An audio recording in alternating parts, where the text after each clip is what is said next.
dos referentes iniciales. Lo primero, tener en cuenta que aquí nos vamos a circunscribir básicamente al tema de los bienes de interés cultural entendidos como patrimonio material. Sin embargo, nuestra legislación, recogiendo un poco el desarrollo conceptual que se ha dado por parte del patrimonio cultural, ha dado una gran énfasis al patrimonio inmaterial. Y de esa manera, la Ley 1185, que modificó la Ley 397 del 97, Ley General de Cultura, plantea unas dinámicas especiales en los temas de patrimonio inmaterial que a su vez generan unas dificultades y unas complejidades y unos retos muy importantes. Por ejemplo, recientemente se hizo la declaratoria como Patrimonio de la Humanidad del paisaje cultural cafetero. Hay otros referentes a nivel mundial, el paisaje de los vinícolas del Duero en Portugal, por ejemplo, y generan una serie de dinámicas y de dificultades muy grandes para su implementación como tal y para su adecuada protección y preservación. Pero digamos, no me voy a referir a esos temas por la premura del tiempo. Y lo segundo importante también para efectos de contexto, y es identificar que hay dos cosas importantes cuando estamos hablando del patrimonio cultural. Patrimonio cultural de la nación y en general patrimonio cultural es un término supremamente amplio. Para ponerlo en términos gráficos es una gran bolsa. Y dentro de esa bolsa hay una bolsa más pequeña que es lo que ha tenido como si una declaratoria, bien como bien material, como bien de interés cultural del ámbito nacional, o bien como una manifestación cultural inscrita en la lista representativa de patrimonio inmaterial. Esas manifestaciones y esos bienes de interés cultural están sometidos a un régimen de protección especial, que es el que nos concita y nos convoca hoy. Nuestra legislación ha sido un referente importante. Realmente nuestra legislación es una de las legislaciones más avanzadas, si no la más avanzada a nivel de Iberoamérica. De hecho, somos normalmente siempre citados para efectos de los desarrollos legislativos en otros países de Iberoamérica.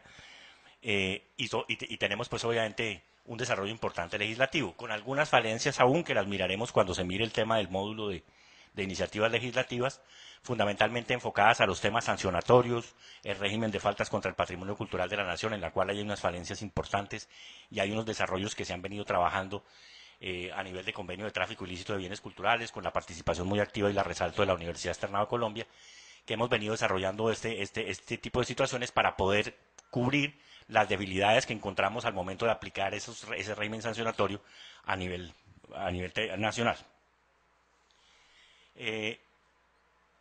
Uno de los problemas principales que podemos denotar de manera muy rápida es el tema de la articulación de competencias y responsabilidades entre los distintos actores del Sistema Nacional de Patrimonio Cultural.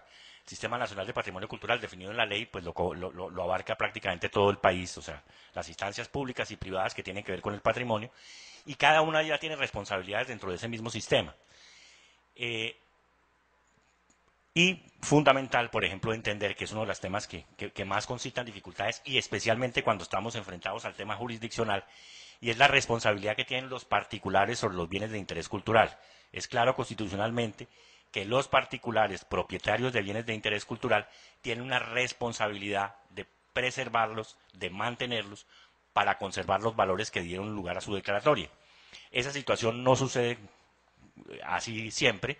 Hemos tenido situaciones en las cuales, por ejemplo, en decisiones judiciales se culmina al orden nacional, se culmina al orden departamental, se culmina al orden municipal a realizar intervenciones sobre bienes de interés cultural de propiedad de particulares sin que se le pida la participación al particular. Y cuando en una segunda instancia, en la impugnación, se plantea que no se ha tenido en cuenta la participación del particular, lo digo de manera muy coloquial, la segunda instancia lo que dice es, sí señores, tienen toda la razón, entonces al particular le impongo la obligación de que cuando se vaya a hacer la intervención sobre el bien de interés cultural por parte de las entidades públicas, permita hacerla. Lo cual, pues, digamos, es un poco exótico, pues, que simplemente sea simplemente su participación, simplemente permitir hacer algo que finalmente también estaba beneficiando su pecunio. Y la articulación de competencias, decía, entre las diferentes entidades territoriales, porque cada una confluye con competencias distintas que están aparentemente en la legislación claramente definidas, pero en la práctica no es tan claro ni es tan preciso. Y muchas veces concitan dificultades y confrontaciones entre los diferentes entes territoriales. Una de ellas, por ejemplo, fundamental, en el tema de desarrollo urbano, se ha planteado que las normas de patrimonio cultural, como sucede también con las normas de carácter ambiental, tienen prelación sobre el desarrollo urbano, sobre los planes de ordenamiento territorial del municipio o del distrito. Esto concita dificultades grandes, obviamente el tener la facultad de poder modificar los usos del suelo, las alturas de edificaciones, etcétera, que han sido definidas por un consejo municipal a través de los estudios que se hacen con la formulación de planes especiales de manejo y protección, eh, concita dificultades muy grandes con respecto a las entidades territoriales, que siempre se intenta concertar con las entidades en la medida en que ello sea posible, pero de todas maneras siempre enfocados sobre el tema de la preservación del patrimonio cultural. Y en eso hay casos que son realmente dramáticos. Yo menciono aquí uno simplemente por estar en Cartagena. El caso hacia principios del siglo XX, cuando el alcalde de Cartagena de su momento, cuyo nombre es mejor no recordar, como decía Cervantes, eh, el alcalde de su momento decidió que era más importante tumbar un pedazo de las murallas para permitir el desarrollo urbano que preservarlo y manejar el desarrollo urbano, siendo consciente de que tenía semejante bien tan valioso como eran las murallas, y evidentemente pues hubo un derrumbe de un trayecto a las murallas muy grande para permitir ese desarrollo urbano. Entonces, de alguna manera, esa situación concita unas dificultades inmensas. Otro de los puntos importantes para resaltar es el tema que tiene que ver con la apropiación social, que ya se va a mencionar en el punto siguiente, porque es fundamental que la comunidad se apropie de su patrimonio, que es la principal defensa que tiene el mismo patrimonio. En la medida en que la gente es consciente del valor que tiene, de esa manera lo protege. Traigo también a colación un ejemplo coloquial. En alguna ocasión se inició una acción popular en Ibagué, en el Tolima, del Tribunal del Tolima, tendiente a buscar que se hiciera la declaratoria como patrimonio cultural de la nación de la casa donde había muerto el poeta Jorge Isaacs. Yo ahí me enteré que el poeta Jorge Isaacs había muerto en Ibagué, no sabía. Y empezamos a hacer el análisis. Obviamente la competencia en principio para la declaratoria está en poder del ministerio, no del juez, quien tiene que verificar los valores y con base en esos valores hacer la declaratoria. Sin embargo, pues el juez, digamos de una manera respetuosa, pidió que se hiciera la evaluación de si realmente el bien tenía los valores para hacer la declaratoria. Y lo digo coloquial porque cuando yo llegué a una reunión de análisis de este tema, cuando desembarqué del avión, estaban los taxistas en el aeropuerto haciendo un corrillo, yo me desembarqué de primero y les pregunté a viva voz, dije, ¿cuál de ustedes me lleva a la casa donde murió el poeta Jorge Isaacs? Todos se voltearon, se miraron entre ellos y se quedaron mirando diciendo, este señor se equivocó de avión. Entonces ya cogí el primer taxi y le pregunté, y entonces ya me dijeron, sí, me dio el tipo que era la casona, me dio la referencia, pero ninguno tenía idea siquiera que había sido la casa donde había muerto el poeta Jorge Isaacs. Entonces, de alguna manera, mientras la gente no se ha apropiado de ese conocimiento, no se ha apropiado de ese patrimonio, pues va a ser muy difícil realmente que se pueda defender y preservar adecuadamente. El tema del patrimonio contra el desarrollo, que ya lo mencioné, el tema de las murallas de Cartagena, mientras se siga viendo siempre que el patrimonio cultural es un enemigo del desarrollo económico y urbano, pues es un tema bien, bien complicado. Hay otro caso también desde el punto de vista judicial, que lo menciono porque no hace mucho tiempo, hace un par de años, hubo una decisión de un juez en Barranquilla que ordenaba la demolición de un edificio que tiene declaratoria como bien de interés cultural del ámbito nacional. Y lo hacía sobre la base de que arguía que el bien no tenía la declaratoria, el decreto que en su momento lo había declarado, no había sido inscrito en el folio de matrícula inmobiliaria como lo ordenaba la ley 1185 muy posterior al momento de la declaratoria. Y básicamente porque hay dos bandos enfrentados en Barranquilla, unos que quieren el edificio y otros que no lo quieren, y el edificio básicamente está ahí porque es un edificio que es representativo de la arquitectura moderna de los años 60 en Colombia, perdón, y, y está edificado en el sitio específico que se hizo de acuerdo con unas condiciones de luminosidad, de aireación, etcétera.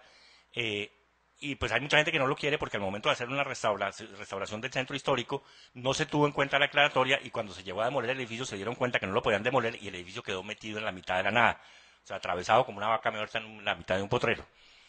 Entonces, finalmente, afortunadamente el tribunal en segunda instancia replanteó el tema, defendió el bien, pero es un poco la concitación la preocupación que le genera al ministerio generalmente que este tipo de decisiones judiciales en las cuales se hacen muchas veces sin conocimiento generan un grave riesgo para el patrimonio. El operador jurídico judicial, cuando toma las decisiones, sucede un poco lo mismo que sucede con el derecho ambiental. Si uno como abogado aborda el tema solamente desde la órbita jurídica, muy seguramente su decisión no va a ser la mejor. Igual que si uno deja al técnico a que aborde el tema solamente desde el punto de vista técnico, tampoco va a ser la mejor solución.